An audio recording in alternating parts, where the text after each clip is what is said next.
I've heard from a lot of community members, past staff, current staff, friends, family that I've, talked about, just this idea. And I'm not an expert in restorative practices, but I've been around them, for a while, specifically in the Arts Commission and with Metro Arts.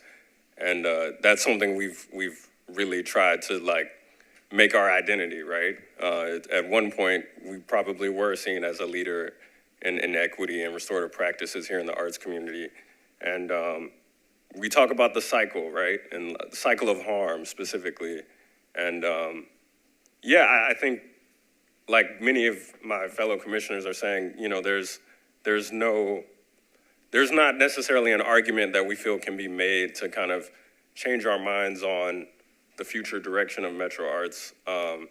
But I think we need to consider, how do we end this cycle of harm? And I don't think just closing a door and walking into the next is a simple way to do that. So I think as we do consider this, we need to consider, what does repairing harm between Daniel and our city and his staff and our staff and the commission and the community, what does that look like?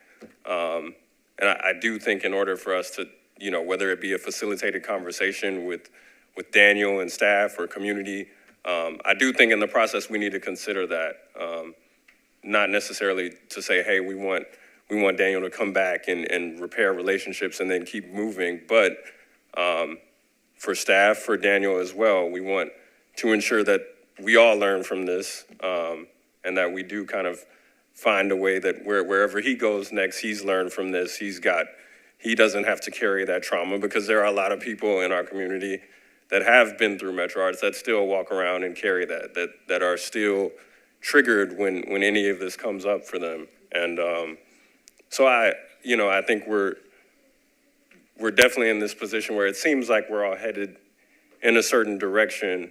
But yeah, I think, and I don't know what that looks like legally about, if he's terminated, is there a way to kind of bring him back for some type of and it could be information exchange as well in terms of, some of the things he put in place. Because also talking with staff, it is not all bad. There have been some things that have pushed back on what we call, systemic racism.